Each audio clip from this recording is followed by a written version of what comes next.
Aujourd'hui, chacune de nos émotions se dévoile dans des mélodies qui tissent les instants de nos vies, que ce soit en révision, en route ou simplement perdues dans nos pensées. La musique n'est pas un simple accompagnement, mais un ami fidèle pour la vie.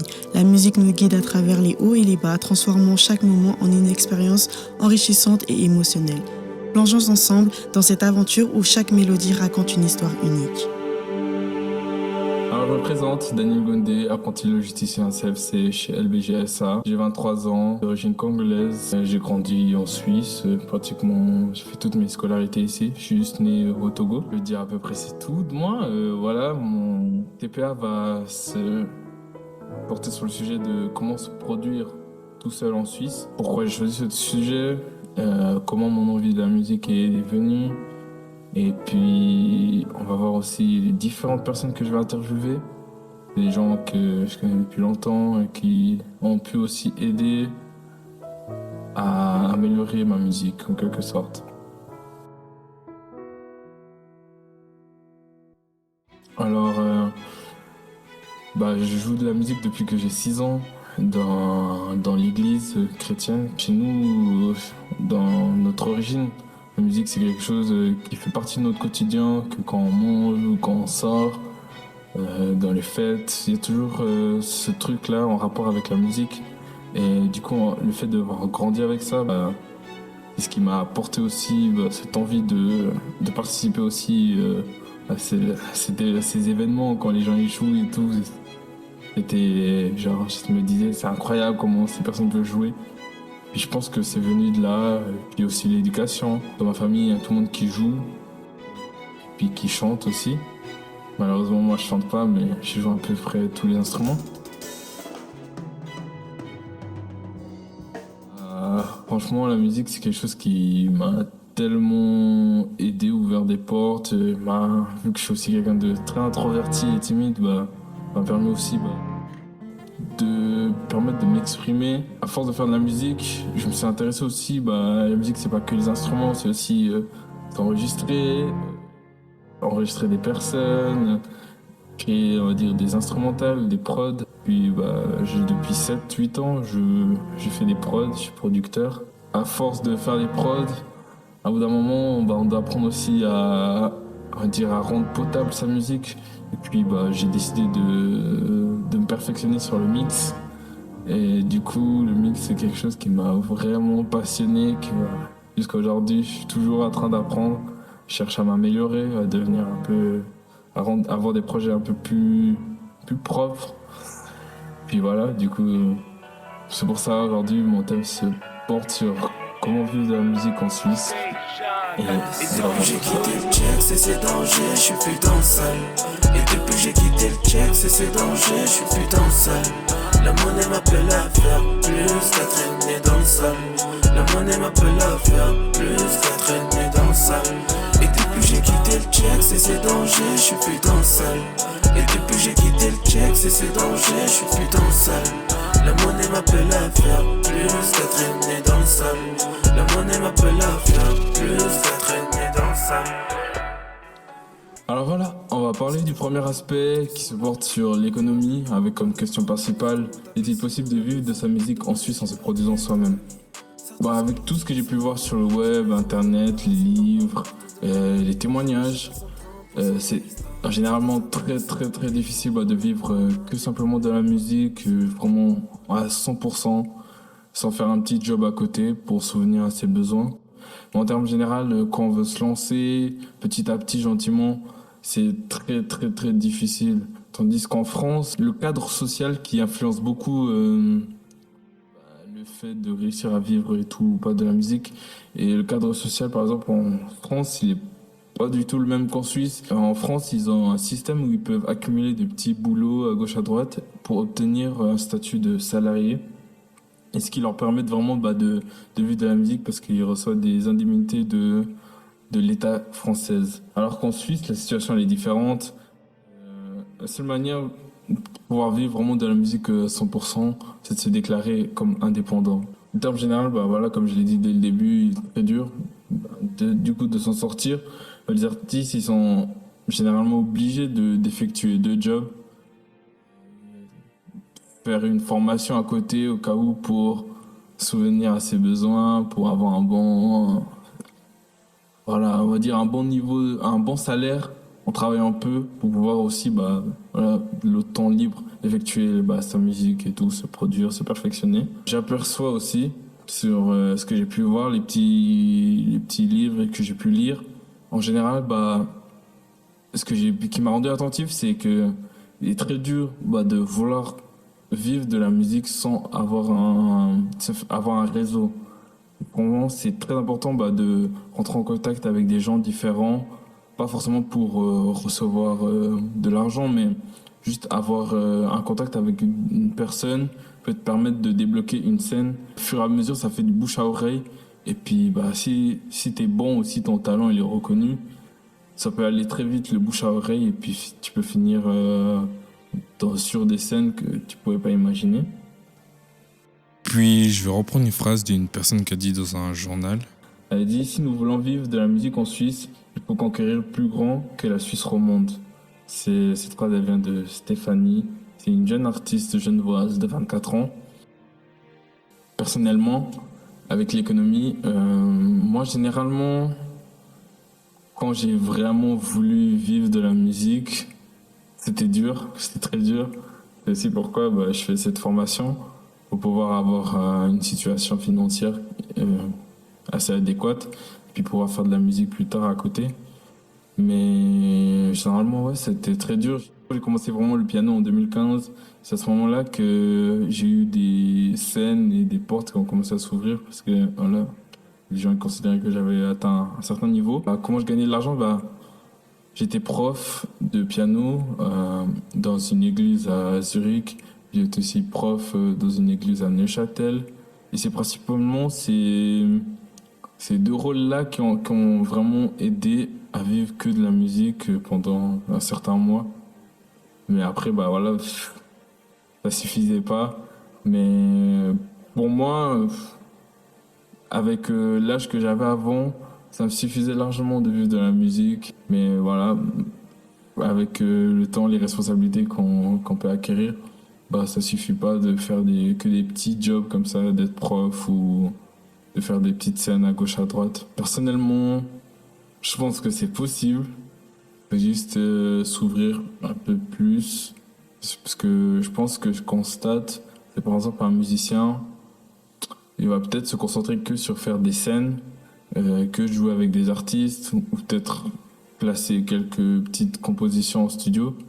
Alors que moi, je pense qu'il faudrait penser aussi, il y a les chaînes télé, il y a la radio, et c'est des trucs qu'on voit pas beaucoup en Suisse, des artistes, en tant qu'artiste, quand je dis des musiciens, des artistes qui jouent d'un instrument, aller faire des trucs pour la radio ou faire des trucs pour la télé, j'en connais pas beaucoup, et j'en vois pas beaucoup aussi. Et du coup, je pense que c'est aussi des endroits où on peut facilement plus gagner, et puis agrandir plus facilement aussi son réseau, parce que du moment que tu joues dans une radio et qu'on cite ton nom, ça peut faire un effet boule de neige et puis te retrouver quelque part de plus grand où tu pouvais pas imaginer. Puis du coup, voilà, c'était mon expérience à moi avec la musique en termes d'économie. Alors je vous invite à me suivre. On va aller à la rencontre de Claudio Rigo et Greg qui ont accepté de répondre à mes questions. Bébé, rapproche-toi, ne me laisse plus tomber. Tant qu'on n'avancera plus les yeux bandés. Essaie de dormir en paix. Pas de stress, je réaliserai tous tes souhaits. Plus d'une fois je t'ai laissé sans m'excuser. Les bleus sur ton cœur, je les ai tous empirés. Depuis qu'on se connaissait, je pensais pas qu'un jour tu me trahirais. J'ai vu dans ton tel des dizaines de... Salut Claudio, salut Greg. Merci infiniment d'avoir répondu présent pour cette interview. Alors ton message m'a fait très plaisir. Pardon. Les cours que tu m'as donné, ça m'a permis d'avoir une bonne base, surtout au niveau de la guitare. Le livre que vous avez offert, je l'ai là aussi dans mon sac. Je le transmets un peu à tout le monde, ceux qui veulent apprendre la guitare, quand ils me demandent des conseils. Je leur montre les bases aussi que vous m'avez transmises. Alors nos questions seront principalement tournées sur l'économie. Avec plaisir. Et puis ensemble, on va s'intéresser à 3 différents aspects sur l'économie, la technologie et puis culturel. Mais avant tout, je te laisse te présenter, parler de toi, expliquer en quelques mots ce qui te motive. Alors dernièrement, la semaine passée, j'ai postulé pour devenir spécialiste musique à Pro Helvetia. Et puis ils nous demandaient de faire une vidéo pour les motivations et tout. J'aurais dû attendre ce rendez-vous. Hein. Parce que là, il y a toute l'infrastructure pour faire juste. Puis en fait, j'ai envoyé une petite vidéo que j'avais fait pour la politique, qui me présente, je ne sais pas si tu as vu, c'est cette petite carte. Oui, ça j'ai vu sur votre mail, j'ai cliqué sur le lien. Voilà, où là c'est assez créatif, c'est musique, et derrière c'est ma musique, qui est tirée de ce disque, I Amigos, Claude Hugo. Yes, à fond. Alors, du coup, je m'appelle Greg, Grégory Kropf, c'est mon nom complet.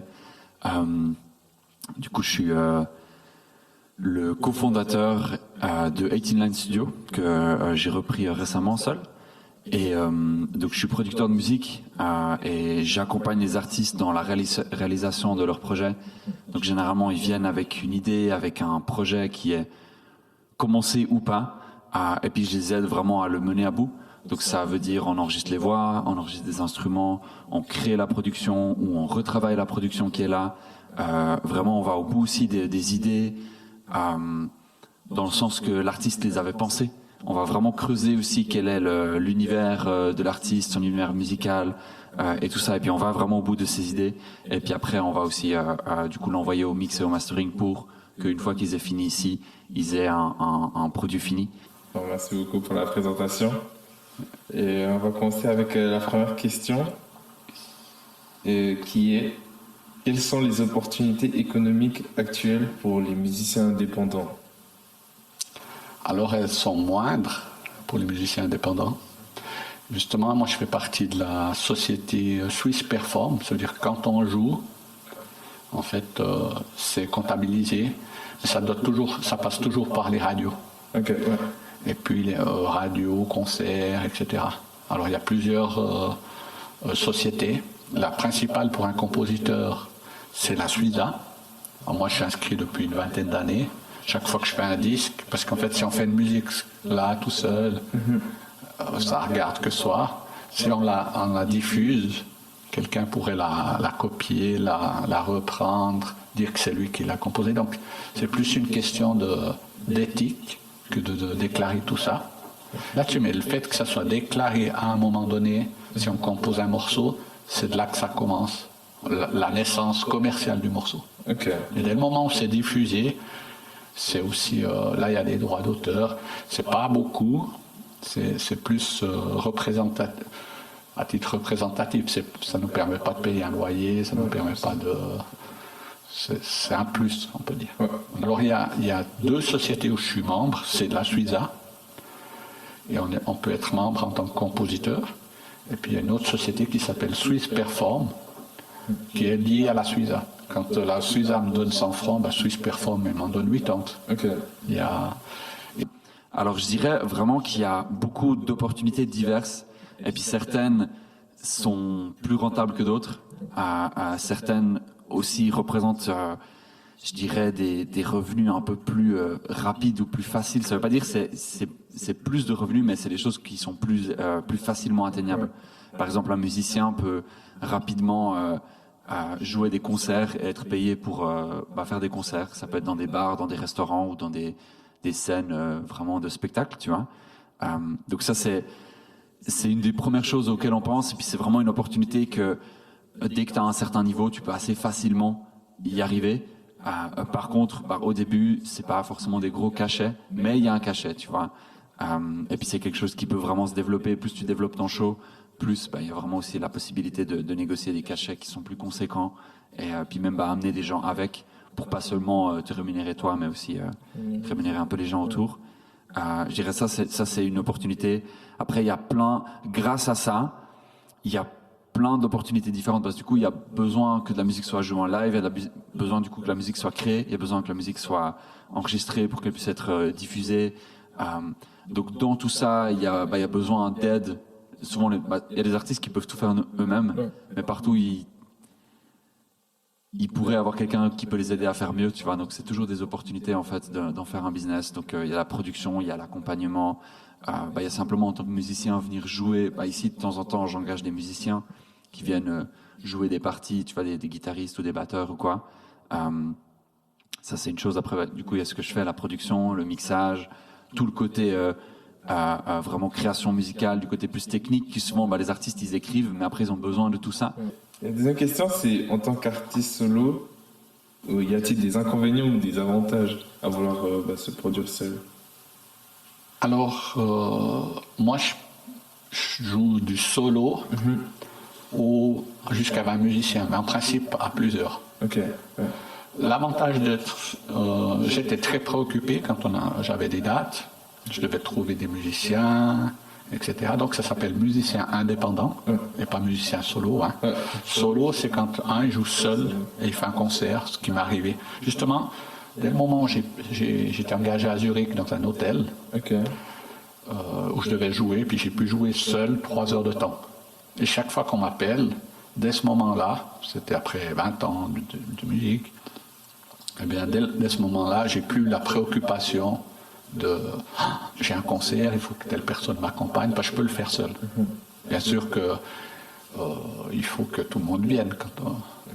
Et puis là c'est une question de cachet et de niveau. Il y a des musiciens amateurs qui sont d'accord de jouer pour pas grand-chose. Il y a des musiciens professionnels qui jouent aussi pour...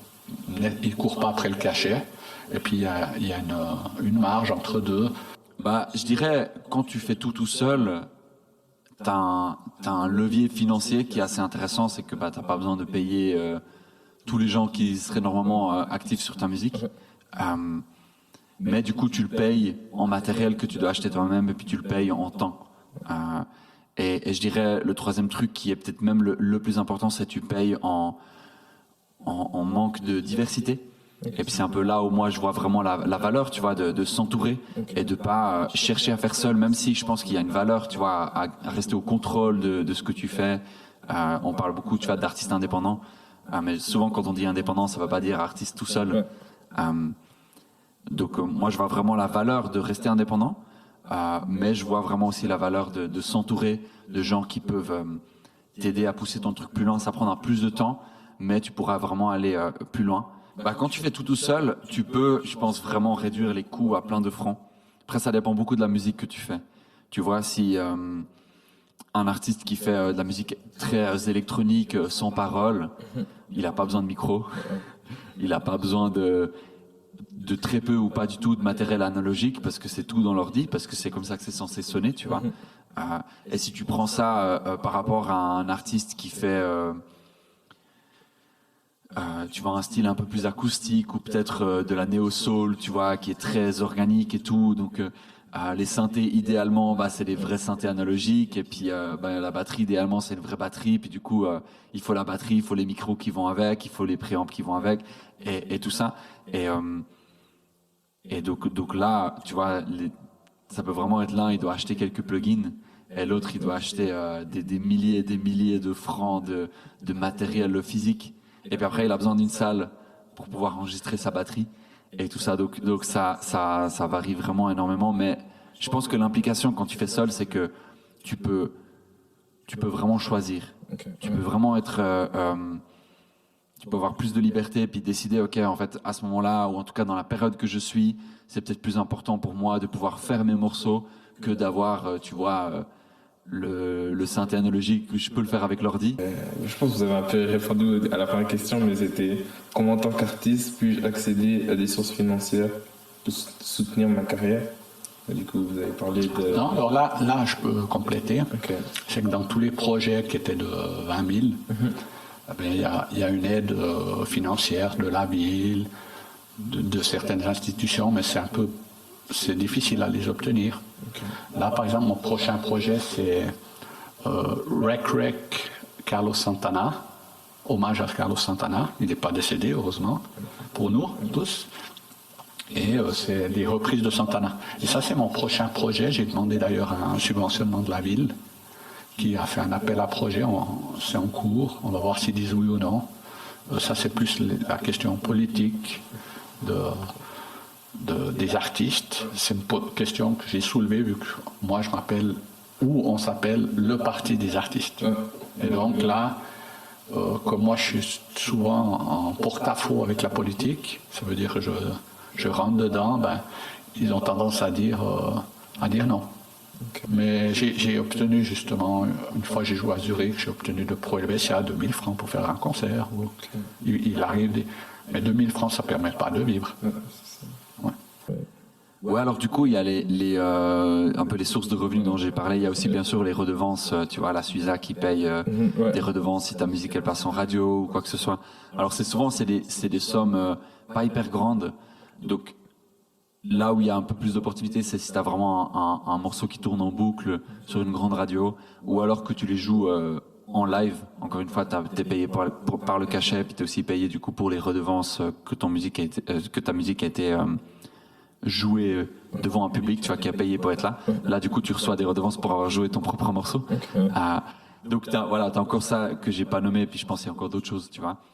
Ensuite, t'as des fondations en fait qui viennent aider, t'as des projets culturels et tout qui viennent soutenir aussi les artistes. Souvent ils mettent quand même un peu une condition qui a un caractère professionnel à ta musique, mais il y a des fondations comme la FCMA, il y a le secteur culturel de la ville de Fribourg, et puis dans chaque ville il y a un peu des fondations, puis des projets prévus qui sont aussi là pour soutenir des artistes. Et là-dedans tu peux en fait présenter ton projet, tu vois, tu dis en fait j'ai prévu de faire un EP, un album, quoi que ce soit. Et il faudra que je paye tel musicien, telle chose, il y aura tel frais, les vidéos, la promo, nanana, et puis moi-même. Et en fait, tu peux, dans ces projets, généralement aussi demander d'être rémunéré toi-même.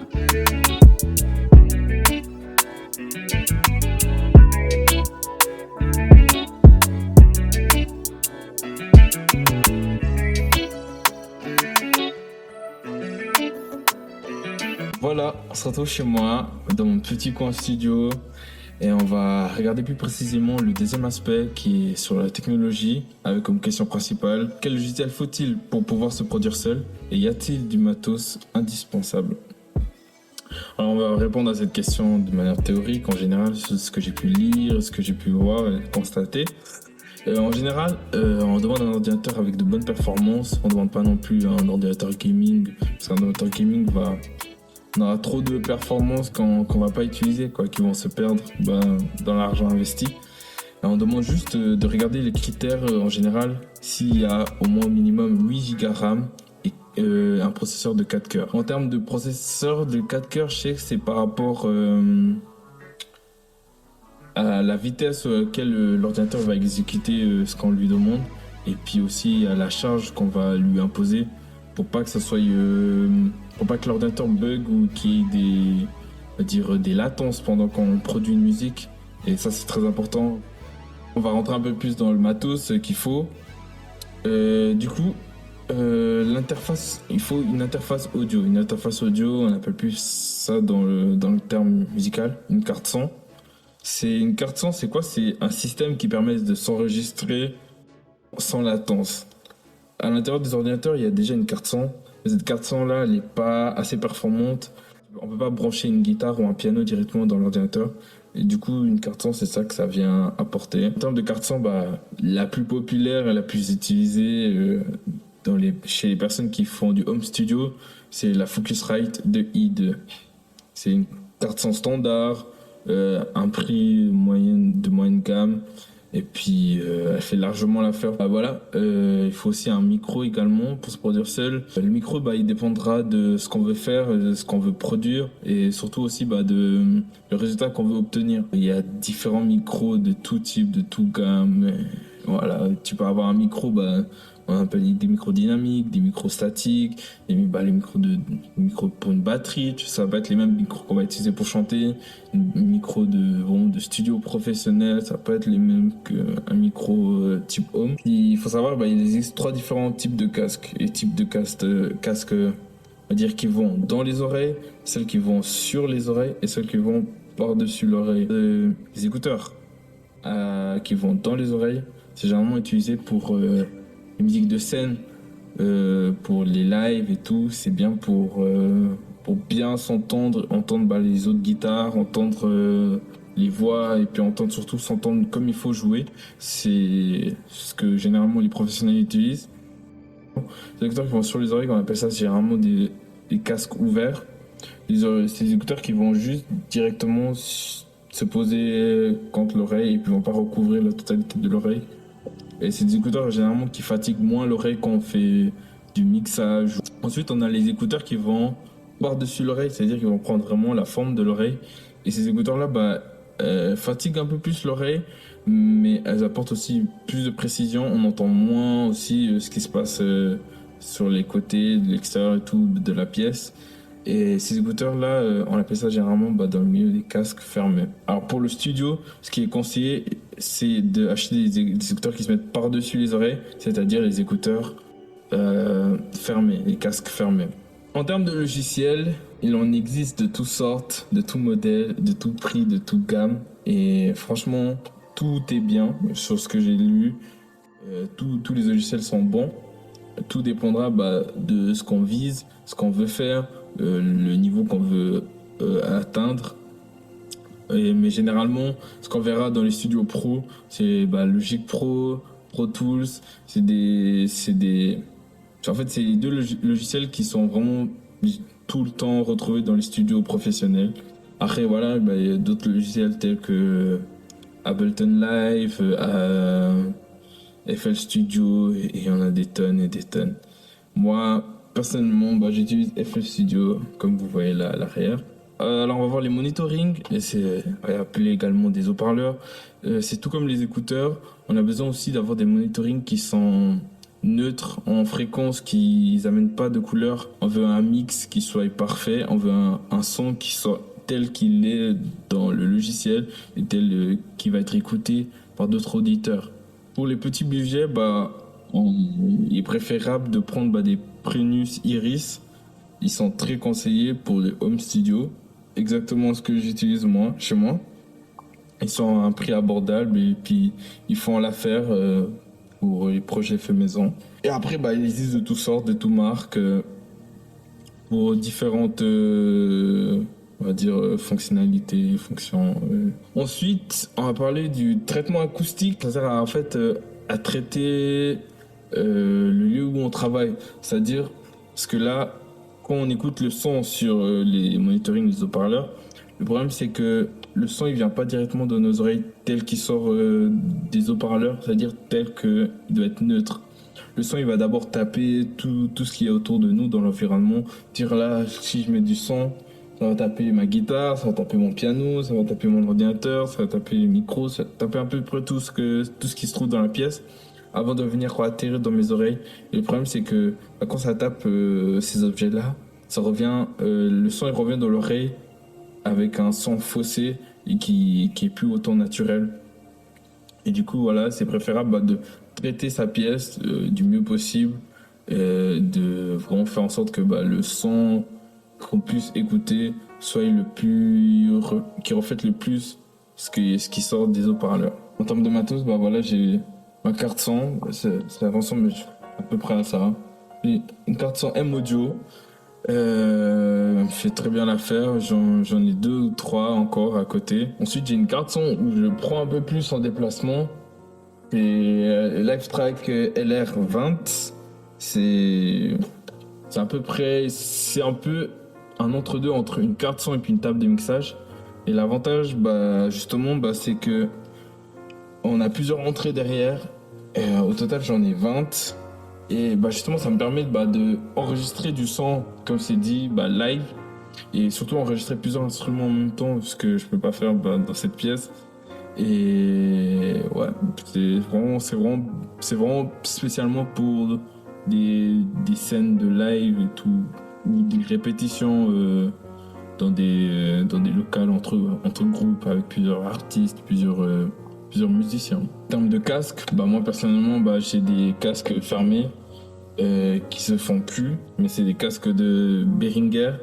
C'est des casques fermés, comme j'ai dit, qui se mettent directement sur l'oreille et qui vont venir étouffer l'oreille et puis on va plus entendre ce qui se passe autour. En termes de monitoring, comme j'ai dit tout à l'heure, j'ai les Prenius Iris, ce qui est conseillé généralement pour le home studio. En termes de micro, voilà, là j'ai enregistré avec un micro dynamique parce que ça me fait l'affaire et puis ça convient très bien à la couleur que je veux que ça donne, obtenir surtout. Et puis j'ai un deuxième micro, c'est un Power Studio, c'est un petit micro de studio pour enregistrer à la maison quand je fais mes musiques, quand l'idée me vient de chanter quelques mélodies. Voilà, j'ai un piano que je viens d'acheter récemment, c'est un piano, un MX49 de Yamaha, un piano avec beaucoup de sons différents qui me permet de me diversifier et de vraiment pas manquer d'idées si j'ai envie de chercher un nouveau son ou créer des trucs nouveaux. Avec ce piano, ça me fait largement l'affaire. Ensuite, comme j'ai dit, je suis aussi guitariste. Du coup, voilà, j'ai juste mis, on a quelques guitares que j'ai, 2 guitares là, que j'utilise un peu le plus souvent. Sinon, j'en ai d'autres encore, mais ouais, c'est des guitares un peu mes favorites, celles que j'utilise un peu tout le temps. Après, en termes de guitare aussi, pour ajouter de la couleur à mes musiques et à mes sons, j'ai une pédale d'effets qui vient ajouter des effets tels que de la reverb, du delay. Delay, c'est des échos, des chorus, des phasers. C'est des... On va dire c'est des ajouts pour modifier le son et puis donner une nouvelle couleur à la musique. Et puis sinon voilà, en termes général, voilà, c'est à peu près tout. C'est le traitement acoustique, voilà. J'ai un peu traité du mieux que je peux la pièce. Et ça me va largement. J'y pense aussi gentiment à changer pour des panneaux acoustiques un peu plus épais qui vont vraiment plus travailler la pièce et puis aussi me permettre de mieux entendre exactement ce qui sort des haut-parleurs pour pas que mon oreille soit faussée par rapport au mix. Et voilà, c'était l'aspect de technologie.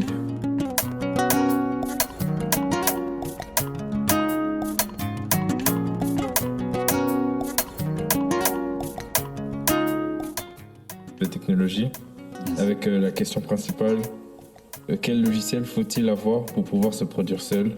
Y a-t-il du matos indispensable? Et du coup, la première sous-question, c'est y a-t-il des logiciels que tu considères comme indispensables pour un artiste solo?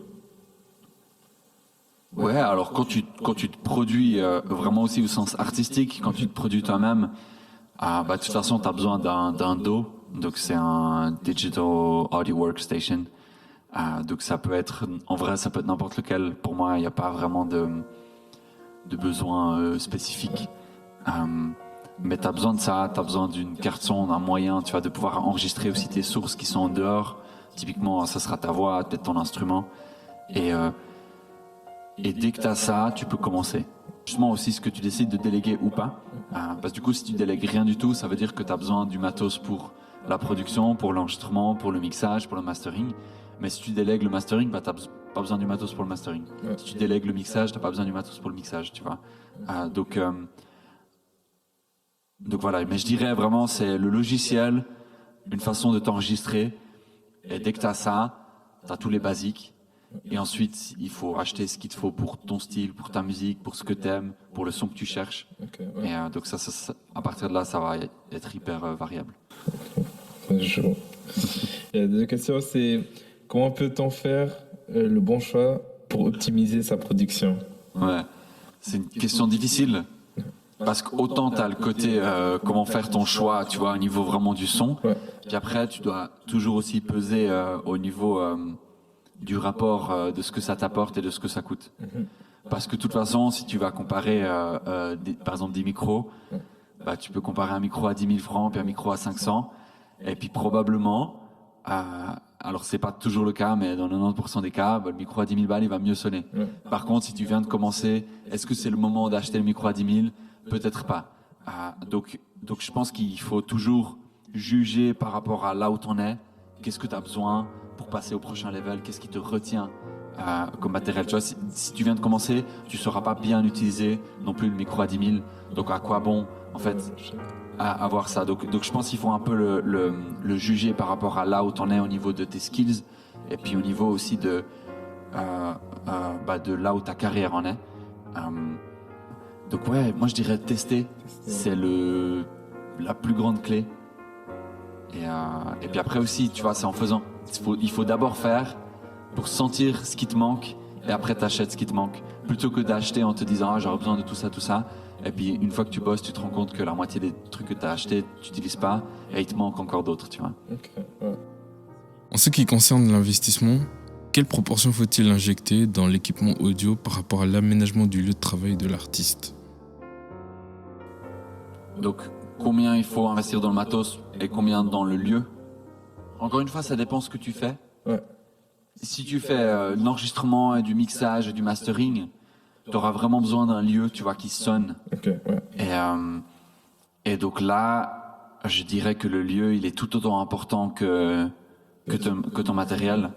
Par contre, si tu fais surtout de la prod, tu vois, et puis tu as une façon d'enregistrer qui sonne bien, tu n'auras pas besoin d'avoir l'écoute parfaite, par exemple. Pour ma part, plus j'avance, plus je mets d'importance sur le lieu, Ok.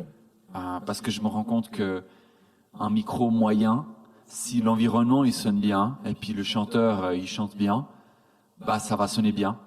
Alors que si tu as un micro excellent, mais que ta salle sonne vraiment terrible, ton résultat il sera pas très bon. Ok, ouais.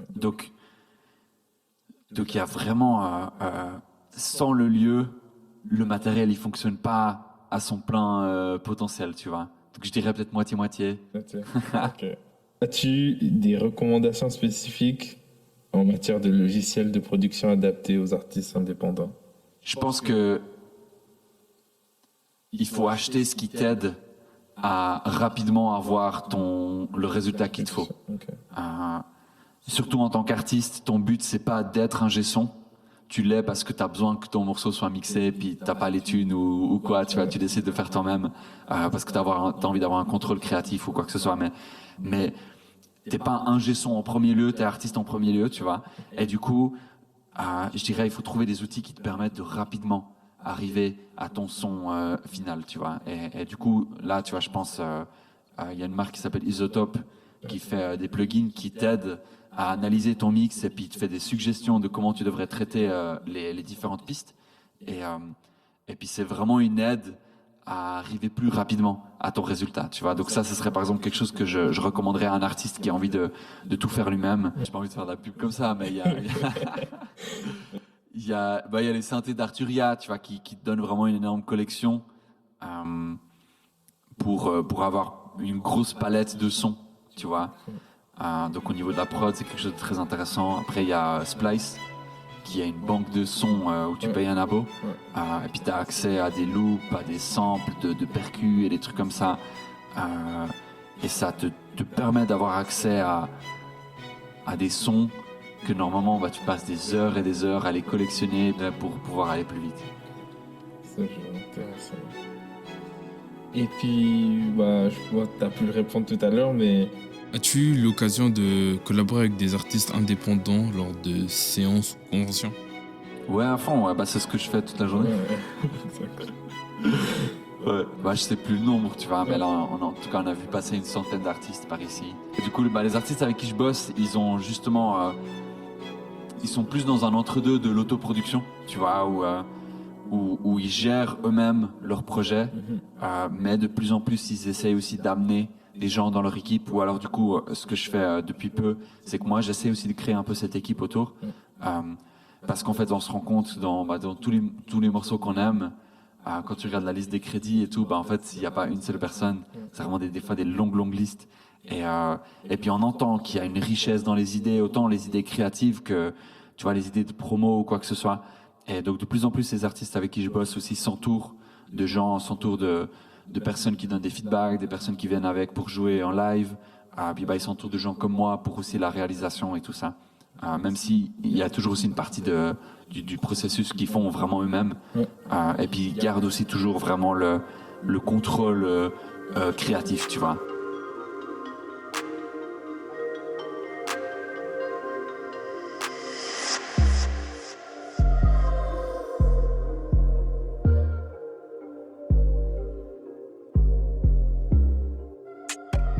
Alors on se retrouve pour l'aspect culture dans la région de Fribourg, là où j'ai grandi, où j'ai fait toute mon enfance. Et la question principale, c'est doit-on adapter le sujet, le style de musique selon le lieu d'habitation? Alors je vais répondre à la question sous 5 points différents. Le premier point, la diversité culturelle. Et les cultures et les préférences musicales, elles varient énormément d'un lieu à un autre. Et du coup, effectivement, si on veut toucher un public de notre région ou d'une certaine région, ce serait plus judicieux de s'adapter au style de musique que le lieu local écoute ou préfère. Le deuxième point, c'est l'audience cible. Alors oui, effectivement, si on cherche à toucher un type d'audience, ça serait vraiment plus judicieux d'utiliser et comprendre les préférences de cette audience. Par exemple, si on veut toucher un public jeune, on va faire les musiques qui sont un peu plus populaires, les musiques qui sont plus en tendance et qui sont plus écoutées par la jeunesse. Pour toucher un public, une audience plus âgée, il faudrait plus s'intéresser à quel type de musique leur correspond et quel type de musique ils écoutaient à leur époque. Pas forcément refaire exactement ce qui se faisait avant, mais écouter ce qu'ils écoutaient avant pour réadapter au goût du jour, pour pouvoir les toucher si c'est ce public-là qu'on veut. Le troisième point, c'est l'inspiration personnelle. En tant qu'artiste, c'est vraiment important de rester fidèle à soi-même et à notre pop style aussi également. Et puis je dirais c'est important de rester fidèle à soi-même, à ses aspirations, mais il faut aussi prendre en compte les préférences locales, mais c'est toujours important de rester authentique et rester soi-même pour ne pas forcément tomber dans le fait de seulement plaire aux autres ou seulement faire de la musique qui plaît aux autres, mais d'abord ce qu'on sort et ce qu'on fait doit nous plaire également. Alors pour passer au point 4, fusion des styles. Certaines musiques ont gagné en popularité grâce au mélange et puis en combinant des deux différents styles qui ne viennent pas forcément du même lieu d'habitation, de la même région.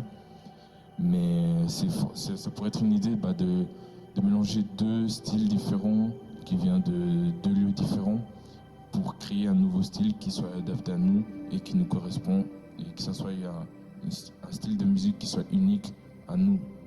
Et pour finir, le cinquième point, l'évolution artistique. Les artistes évoluent avec le temps, le style musical peut changer en fonction des expériences et puis des influences et de la croissance artistique.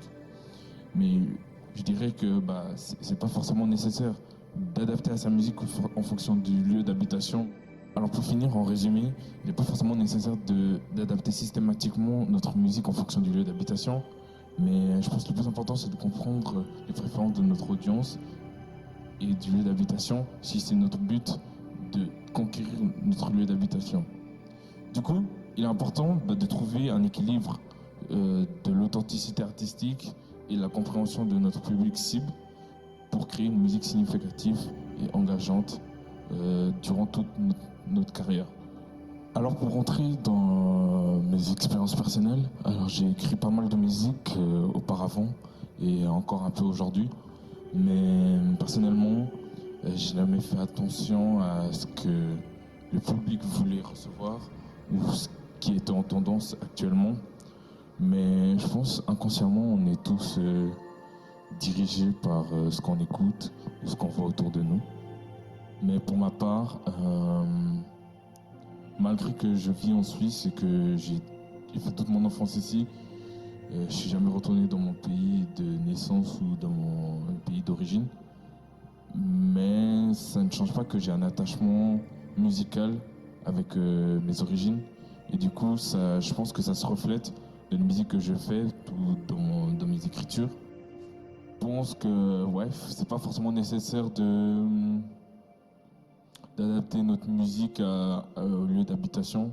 Ça apporte pas un plus ou ça apporte pas un moins, mais le plus important c'est que la musique elle nous ressemble, qu'elle nous plaise en premier lieu. Et je pense que c'est ça que je pourrais dire. Du coup, c'était l'aspect culture.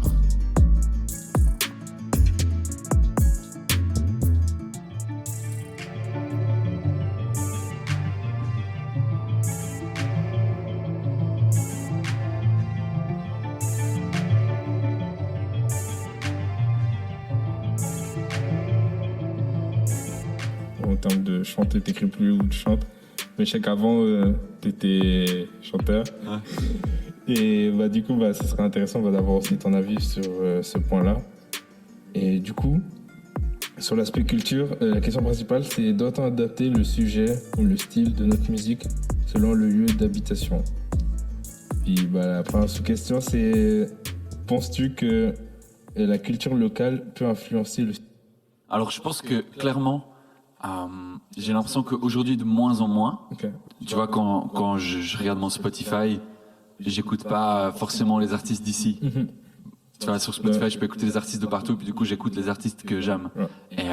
Et donc, j'ai l'impression qu'il y a un peu un mélange qui se fait, tu vois, de plus en plus, grâce à Internet, tu vois, où on est de moins en moins dans une culture musicale locale, mais on est plus chacun dans nos bulles sur notre Spotify, tu vois. Et donc, je dirais que l'influence locale, elle est toujours là. Elle est surtout là où les artistes sont beaucoup dans l'échange, tu vois, où ils sont intégrés dans la scène locale. Et puis du coup, là, tu as plus d'échanges, tu vois, et puis tu as aussi d'échanges de ce qu'on écoute, et puis de comment on fonctionne et tout. Et puis du coup, il y a une façon de... Je dirais que là, il y a clairement la culture locale qui influe sur comment on vit la musique, comment on l'aperçoit, comment on la crée. Mais de plus en plus, en fait, tout le monde écoute de tout, et puis tout le monde écoute ce qu'il trouve sur son Spotify, et puis du coup, aussi la musique que tu postes, elle sera écoutée partout où les gens vont aimer. Donc, j'ai l'impression qu'on se détache un petit peu du lieu. Mais je crois que créativement, je saurais pas encore comment l'implémenter sans rester fidèle, tu vois, simplement à ce que j'aime, tu vois, parce que pour moi, il y a un peu ce côté-là, tu vois, où quand je suis avec un artiste, j'ai envie de faire ce qu'on aime. Ouais. Et puis on espère que ça va marcher parce qu'on l'aime. C'est pas on a envie de faire ce qui peut marcher et peut-être qu'on aime, peut-être qu'on n'aime pas, tu vois. Donc, et puis, comment l'environnement culturel quotidien d'un artiste peut se refléter dans sa musique? C'est marrant, j'ai l'impression qu'en Suisse, on n'a pas une culture musicale très développée. Et du coup, t'as un peu... il y a un peu moins de ça. Mais ouais, donc j'ai pas l'impression que notre culture locale est hyper représentée dans notre musique ici. Il y a de temps en temps, tu vois, quelques artistes tout d'un coup qui viennent amener un peu des éléments, tu vois. Après, il y a les artistes d'ici qui ont aussi des origines d'ailleurs, qui viennent amener leurs origines, tu vois, avec. Mais du coup, encore une fois, c'est pas la Suisse, tu vois. Merci en tout cas. Est-ce que les artistes devraient s'adapter aux préférences musicales de leur public pour agrandir leur audience? Non. Alors, je crois qu'il faut être sensible à son public, il faut l'écouter, parce qu'il peut te faire comprendre qu'est-ce qui est fort dans ta musique. Donc moi j'encourage toujours les artistes par exemple à tester leur musique quand ils peuvent en live, même avant de les faire en studio, pour sentir quelles sont les musiques qui font réagir les gens, tu vois, quelles sont les musiques qui touchent, quelles sont les musiques qui atteignent un public. Parce qu'au final, si tu fais pas la musique pour la sortir, du coup pour qu'elle soit écoutée, ne la sors pas, tu vois, garde-la pour toi. Si ton but c'est de toucher un public, essaie de comprendre comment est-ce que tu peux lui parler à ce public, comment est-ce que tu peux faire en sorte qu'ils t'entendent et qu'ils te comprennent, tu vois, et qu'ils reçoivent ton message ou qu'ils reçoivent ta vibe. Donc, je dirais que le public, il informe beaucoup, mais au final, tu fais toujours ce que toi t'aimes, et puis tu peux pas savoir ce que le public va aimer. Pour moi, je pars vraiment du principe qu'on fait la musique que nous on a envie de faire, et ensuite on est sensible au public pour voir quels sont les aspects, les musiques qui leur parlent, qui les atteignent, qui les touchent, pour comprendre où est la valeur dans ma musique. Parce que du coup, il y a des choses que personne ne comprend, tu vois. Et alors après, si c'est ce que tu veux faire, t'es libre, tu vois. Mais moi, je crois qu'il y a quand même le but de toucher le public. Donc, tu as envie d'apprendre à les toucher, mais tu veux leur dire ton message à toi. Et puis, les plateformes de streaming et la mondialisation ont-elles changé la manière dont un artiste gère sa direction artistique?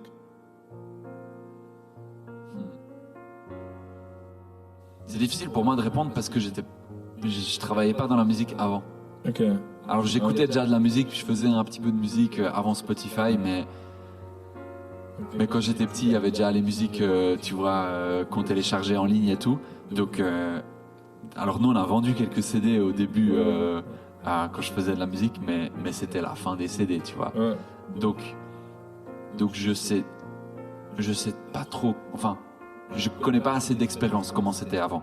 Mais je dirais que par rapport aux plateformes de streaming, ce qui a clairement changé, c'est que beaucoup d'artistes voient moins du coup d'opportunités financières dans le fait de distribuer leur musique sur les plateformes, tu vois. Ça sera plus un moyen de créer une audience, un moyen de faire venir des gens pour ensuite faire des concerts, faire du merch, faire des événements, quoi que ce soit. Tu as toutes les autres possibilités créatives et entrepreneuriales que tu peux faire une fois que tu as une audience. Ouais.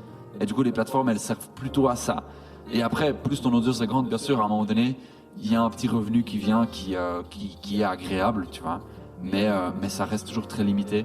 Et pour aucun artiste, même pour les tout grands artistes, le revenu de stream, c'est pas leur revenu principal. Avant-dernière question, quelles sont les influences culturelles spécifiques qui ont façonné ton style de musique, en tout cas pour produire? Ouais. Moi, c'est beaucoup vraiment la musique US et le côté, tu vois, créatif. Je sais pas si tu connais Bon Iver. Ça me dit quelque chose. C'est un artiste qui est en fait plutôt folk, mais hyper expérimental. Il a beaucoup bossé aussi avec Kanye West d'ailleurs. Et puis voilà, il y a aussi une approche très osée, très créative. Et ouais, donc je dirais, j'ai beaucoup baigné dans la musique US. Je découvre de plus en plus la musique française, avec les artistes aussi qui viennent, qui tout d'un coup ont des références, tu vois, françaises. Donc je découvre et puis je kiffe. Mais voilà, ce qui a pris mon cœur, c'est la musique US. Et puis je pense que c'est de là que je tire ou la plupart de mes inspirations pour la prod. Ça se joue. Puis la dernière question, c'est quel conseil donnerais-tu à un jeune musicien ou artiste qui désirerait de vivre de la musique? Ok. Je crois que j'ai 3 choses qui me viennent. Okay. La première, ce serait de vraiment se focaliser sur le développement, ton développement artistique, tu vois, ton développement de ta musique et puis de ton esprit entrepreneurial, tu vois. Parce que du coup, en tant qu'artiste, c'est un mini business que t'as, tu vois, que tu construis. En tout cas, si t'as pas un label puis un management qui gère tout pour toi. Et de toute façon, dans un premier temps, tu l'as pas. Donc, de toute façon, quand tu commences, c'est toi, ton patron, ton employé, ton manager, ton tout. Tu vois, t'as toutes les casquettes. Et donc, il y a énormément de choses à apprendre. Et puis, au niveau musical, en fait, il y a énormément de choses à apprendre. Donc, moi, je dirais vraiment, la première chose, c'est d'investir dans ton développement, dans ton apprentissage, continue à te développer, et puis traite vraiment ton projet comme quelque chose qui est continu. N'attends pas de faire le morceau parfait, mais fais le meilleur morceau que tu peux maintenant. Et après tu le sors, et après tu passes au prochain, et après tu le sors, et après tu passes au prochain, pour que tu puisses avancer. Ouais, il y avait une étude qu'ils avaient fait, et ils avaient pris un cours de photo sur une année entière. Il y a un groupe qui devait faire le plus de photos possible pendant toute la période, et puis l'autre groupe devait faire la meilleure photo possible. Et à la fin du processus, ils ont comparé les deux groupes, et la photo moyenne du groupe qui avait fait le plus de photos possible était meilleure que la photo qui était censée être parfaite du deuxième groupe. Parce que ils se sont entraînés, et ils ont fait, ils se sont développés, tu vois. Et alors moi, je vois tout à fait la valeur, tu vois, à chercher l'excellence, à chercher à aller loin. Mais en fait, ça peut pas être au coût de la pratique. Donc voilà, mon premier point pour faire court, c'est entraîne-toi, progresse, focalise-toi sur ton développement. Ça, c'est la première chose que je dirais. La deuxième chose, c'est de mettre ton projet en place de façon à ce que tu puisses le faire sur la durée. Rien ne sert, tu vois, de faire une année où tu coupes tout, tu fais que la musique et tu mises tout là-dessus et tu sors ton premier single, tu vois, dans cette année-là. Alors, voilà, il y a des gens qui gagnent au loto, tu vois, ça existe. Mais c'est pas comme ça que tu construis ta carrière, c'est pas comme ça qu'elle va décoller. elle va décoller en progressant petit à petit, en investissant continuellement. Et du coup, si tu as le choix entre faire une année où tu fais que de la musique, ou faire 10 ans où tu fais 50% de musique pendant 10 ans, probablement que de faire 50% de musique pendant 10 ans, ce sera le meilleur choix. Parce que du coup, pendant 10 ans, tu peux continuellement avancer, tu peux continuellement continuer, puis ton progrès, il grandit petit à petit. Puis probablement, au bout des 10 ans, ou même avant, tu peux quitter ton boulot, puis tu dis, je fais que la musique, tu vois. Donc voilà, je dirais, il y a vraiment une valeur de voir ça sur le long terme et d'être prêt à faire sur le long terme. Je sais que pour beaucoup de jeunes, c'est difficile, tu vois. Dans ma tête, c'était il faut que ça pète maintenant. Et aujourd'hui, je commence à apprécier le processus. Tu vas me dire, ça prend du temps, comme toute chose. Tu vois, tu fais ton apprentissage, ça prend 4 ans. Et puis peut-être qu'après, tu voudrais faire une formation continue, ça prend encore du temps. Et puis en fait, c'est tout à fait normal, tu vois. Mais tout d'un coup, quand il s'agit de la musique, on s'attend à ce qu'en 1-2 ans, c'est fait, tu vois. Donc voilà, je dirais vraiment de embrace, tu vois, d'accepter le fait que ça prenne du temps et puis de mettre les choses en place pour pouvoir le faire sur la durée. Maintenant, si t'as la possibilité de faire une année intense, fais-le, tu vois.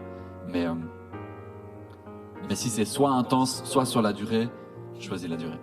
Voilà. Et puis la troisième, c'était de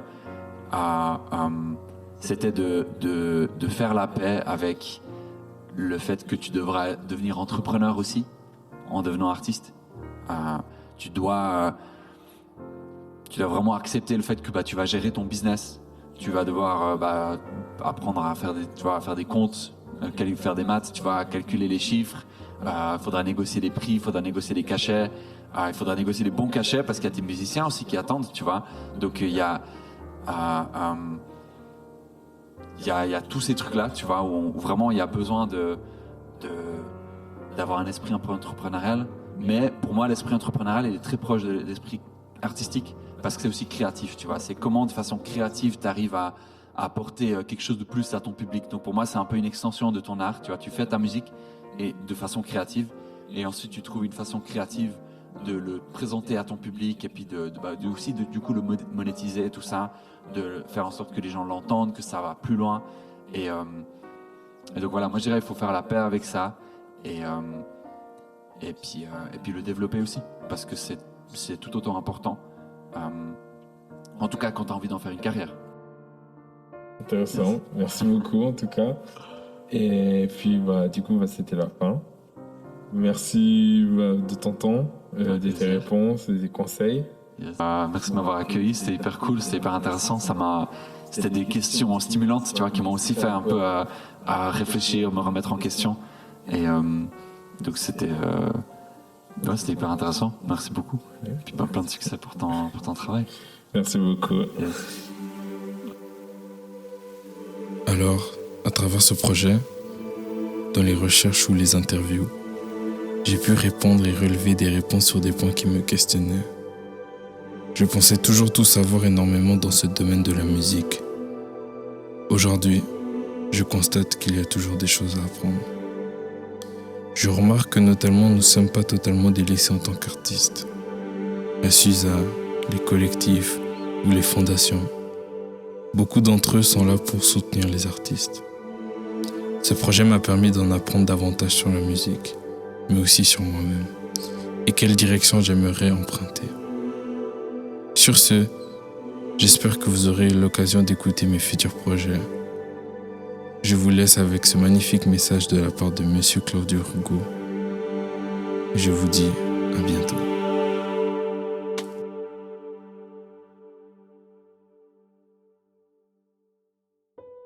Alors déjà, il y a une petite erreur dans cette question, c'est un musicien. Ça veut dire qu'un musicien, aujourd'hui on peut faire de la musique seul, mais la richesse de la musique c'est l'interconnexion.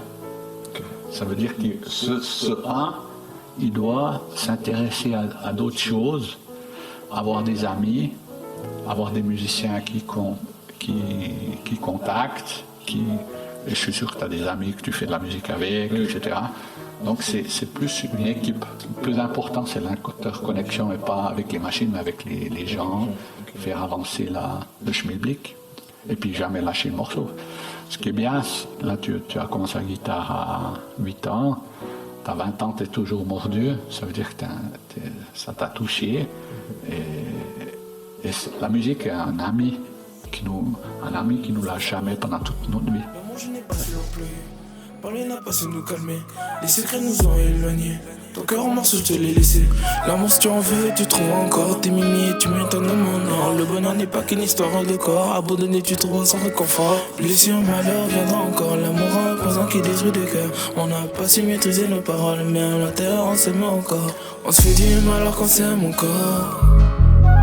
Tu me pardonnes même si je te fais du tort. On continue même si on n'a plus de force. Même si on n'a plus de force.